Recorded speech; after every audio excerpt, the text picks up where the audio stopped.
हर कुछ 100 साल में इंसानियत ऐसे मोड़ पर आती है जहां आने वाला वक्त खुद एक रहस्य बन जाता है। इतिहास बताता है कि जब जब सभ्यताएं अपनी ऊंचाई पर पहुंची तब तब उन्हें किसी अनदेखी ताकत ने हिला दिया। और अब 2026 वही साल हो सकता है। 4 बड़े भविष्य बताने वाले लोग नोस्ट्राडामस, बाबा वंगा, एडगर केसी और जीन डिक्सन ने बहुत पहले ऐसी बातें कही थी जो सुनने में तो कहानी लगती है, पर शायद अब वो हकीकत के करीब हैं। क्या तुमने कभी सोचा है कि अगर आसमान से आग बरसे, अगर समुद्र शहरों को निगल ले, अगर चांद से कोई आदमी वापस आ जाए, या अगर सारी इंसानियत एक नए रूहानी दौर में पहुंच जाए? ये बातें पागलपन लगती हैं, पर इतिहास में 4 लोग थे जिन्होंने इन सब की झलक देखी थी, कभी सपनों में, कभी विजन में और कभी भगवान की प्रेरणा में। नोस्ट्राडामस 16वीं सदी का एक फ्रांसीसी ज्योतिषी जिसने जंगों, राजाओं की मौतों और दुनिया की जंगों तक का सही सही अंदाजा लगाया था। उसने लिखा था, आग और गर्मी आसमान से बरसेगी और जमीन पर इंसान जलेंगे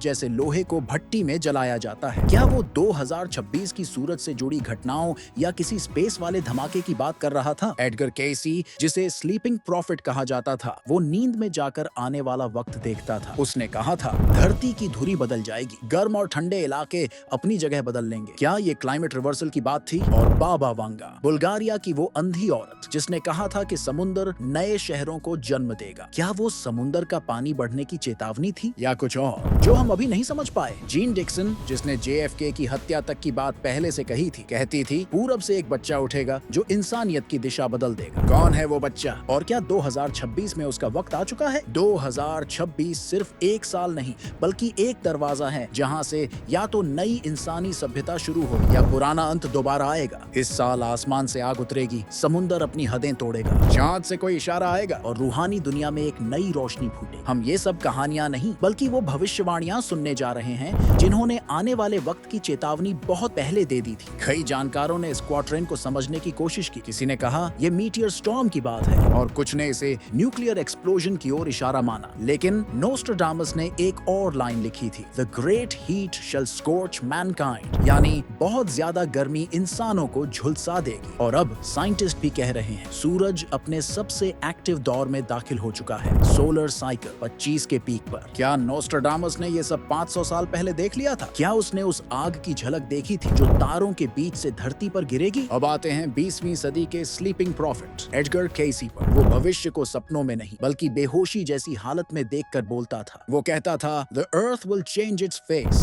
the poles will shift and there will be fire in the sky before it happens. मतलब धरती का चेहरा बदल जाएगा और उससे पहले आसमान से आग बरसेगी। जब ठंड गर्मी में बदल जाएगी और बर्फ आग की बारिश में पिघल जाएगी। क्या ये वही समय है 2026 में जब आर्कटिक रिकॉर्ड गति से पिघल रहा है और दुनिया की गर्मी इतिहास की सबसे ऊंची हद छूने वाली है? नोस्ट्राडामस ने एक और भविष्यवाणी में लिखा था, cities shall be consumed by fire from the heavens when the new king begins his conquest. मतलब जब नया राजा अपने अभियान की शुरुआत करेगा तब शहर आसमान की आग से तबाह हो जाएंगे। क्या ये किसी नए बड़े युद्ध का इशारा है या फिर अंतरिक्ष से आने वाले किसी पत्थर, एस्ट्रॉइड या सूरज की तेज लपट का संकेत? नासा की रिपोर्ट बताती है 2026 में धरती के पास से कई बड़े पत्थर गुजरने वाले हैं। उनमें से एक का नाम है QV89 जो 2026 के जून महीने में धरती के सबसे पास से गुजरेगा। जरा सी दिशा की गलती और वो वही आग का पत्थर बन सकता है जिसकी चेतावनी नोस्ट्राडामस ने दी थी। एडगर केस ने अपने ट्रांस में कहा था, before the great change there will be signs in the skies, the lights that man can not explain. यानी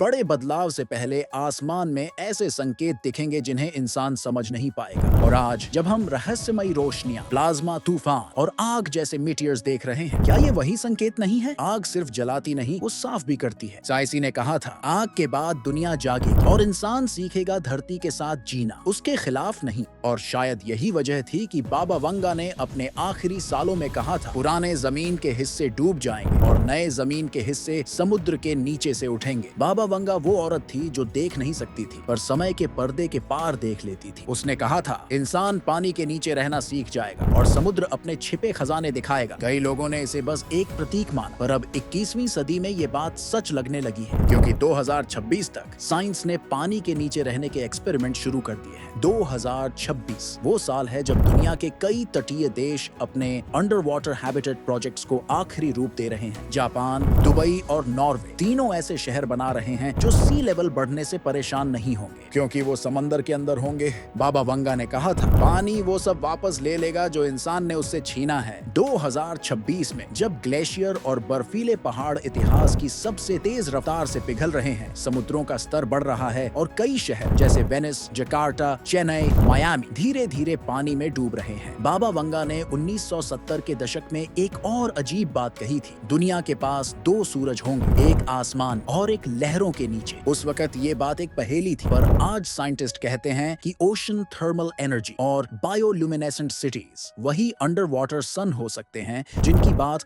बाबा वंगा ने की थी। बाबा वंगा ने कहा था, जब समंदर चमकने लगेंगे तब इंसान अपना नया घर पाएगा। क्या ये वही वक्त है जब समंदर सिर्फ खतरा नहीं बल्कि भविष्य भी है? वैज्ञानिक अब मानने लगे हैं कि पानी के नीचे रहना, क्योंकि जमीन पर तापमान बढ़ रहा है लेकिन समंदर की गहराई अब भी ठंडी और शांत है, जैसे धरती की आखिरी पनाहगाह। और यही तो वंगा की बात का मतलब था, पानी के नीचे नई सभ्यता। बाबा वंगा अक्सर अटलांटिस का जिक्र करती थी। वो कहती थी, जब इंसान तैयार होगा तब अटलांटिस फिर उठेगा। क्या ये कोई निशानी है या सच में समंदर के नीचे कहीं पुराने शहरों की नींव जागने वाली है? 2026 में कई देशों ने इंडियन ओशन, जापान ट्रेंच और कैरेबियन में कुछ रहस्यमयी ढांचे खोजे हैं जो किसी पुरानी सभ्यता के निशान लगते हैं। पिरामिड जैसे आकार, पत्थर की दीवारें और दबी हुई मूर्तियां। क्या ये वही शहर हैं जिनके ऊपर नई सभ्यताएं उठेंगी? बाबा वंगा की बातों में आग, पानी, हवा और धरती, ये चारों तत्व फिर से संतुलन की तरफ जा रहे हैं। वो बोले थे, आग और बाढ़ के बाद शांति समंदर की नीली गहराइयों में पैदा हो। हर भविष्यवाणी, हर राज आखिर में उस जगह पर पहुंचता है जहां आसमान और सोच एक हो जाते हैं। और शायद नोस्ट्राडामस का चांद से आने वाला इंसान उसी मिलन का निशान है। नोस्ट्राडामस की एक कविता में लिखा है, पूरा चांद होने पर एक नया इंसान दिखेगा जो बड़े पहाड़ से कोई संदेश लेकर आएगा। 16वीं सदी में चांद तक पहुंचना सोच से भी बाहर था, फिर भी उसने उस मैन फ्रॉम द मून का जिक्र किया जो एक संदेश लाने वाला होगा। क्या नोस्ट्राडामस उस वक्त को देख रहा था जब इंसान सच में चांद पर जाएगा, या वो किसी और गहरे मतलब की बात कर रहा था? 2026 ये वही साल है जब नासा का आर्टेमिस तीसरा मिशन इंसानों को फिर से चांद की जमीन पर ले जाएगा, और इस बार एक औरत और एक रंग के व्यक्ति पहली बार चांद पर कदम रखेंगे। 50 साल बाद इंसान फिर उसी चांद की तरफ लौट रहा है जहां नोस्ट्राडामस ने न्यू मैन को देखा था। 2026 में सिर्फ अमेरिका ही नहीं, चीन और भारत भी चांद पर अपना ठिकाना बनाने की तैयारी में है। चीन का इंटरनेशनल लूनर रिसर्च स्टेशन और भारत का लूनर पोलर एक्सप्लोरेशन मिशन, दोनों का मकसद है चांद के ध्रुवों पर बसना। नोस्ट्राडामस ने अपनी एक और भविष्यवाणी में कहा था, चांद से एक नए दुनिया की रोशनी निकलेगी। 2026 में ये बात एक नया मतलब लेती है, क्योंकि आर्टेमिस मिशन, स्पेसएक्स के बेस और एआई सैटेलाइट्स सब इंसानियत की न्यू लाइट बन रहे हैं। लेकिन क्या ये रोशनी अमन की है या किसी आने वाले समय की चेतावनी की? आग ने जलाया, पानी ने जन्म दिया, और अब चांद से लौटेगा वो इंसान जो इंसानियत को एक नया रास्ता दिखाएगा। जीन डिक्सन ने भी इसी दिशा में एक और हैरान कर देने वाली बात कही थी। वो कहती थी, पूरब से एक बच्चा उठेगा जो सारी इंसानियत को एक ही रोशनी के नीचे जोड़ दे। कई लोगों ने उस चाइल्ड ऑफ द ईस्ट को किसी धर्म या देश से जोड़ने की कोशिश की, पर जीन डिक्सन ने साफ कहा था, वो सेनाओं के साथ नहीं, समझ के साथ आएगा। यानी ये कोई राजा या नेता नहीं, बल्कि नई पीढ़ी का बंदा है जो ज्ञान, दया और एकता की बात करेगा। कहा जाता है वो पूर्व का बच्चा कहीं भारत, नेपाल या तिब्बत की धरती से आएगा। 2026 में जब धरती राजनीतिक और मौसम के संकटों से जूझ रही होगी, तब एक और नया मूवमेंट शुरू होगा, इनर अर्थ मूवमेंट या स्पिरिचुअल ह्यूमनिज्म। ये वो वक्त होगा जब टेक्नोलॉजी और ध्यान, विज्ञान एक साथ चलने लगेंगे। चैसी ने कहा था, इसका मतलब है कि अटलांटिस जैसी पुरानी सभ्यताओं का ज्ञान फिर लौटेगा, लेकिन इस बार टेक्नोलॉजी के साथ और शांति के। जीन डिक्सन ने कहा था कि नया दौर थर्ड आई जनरेशन का होगा, जहां लोग सिर्फ आंखों से नहीं, अंदर की नजर से देखेंगे। 2026 से 2038 के बीच इंसानियत एक बदलाव के दौर से गुजरेगी। 2026 का वक्त किसी राजा या पैगंबर का नहीं होगा, ये आम लोगों का दौर होगा जो प्यार को नीति और दया को ताकत बनाएंगे। हम वही लोग हैं जिन्हें नोस्ट्राडामस ने देखा, कैसी ने महसूस किया, वंगा ने पुकारा और डिक्सन ने पहचाना। हम वही नई पीढ़ी हैं जो धरती को घर बनाएगी, न कि रणभूमि। तो शायद 2026 का रहस्य यही है कि भविष्यवाणी किसी किताब में नहीं, वो हमारे फैसलों में लिखी जा रही है। अगर आपको वीडियो अच्छा लगा हो तो वीडियो को लाइक, शेयर और सब्सक्राइब करना न भूलो।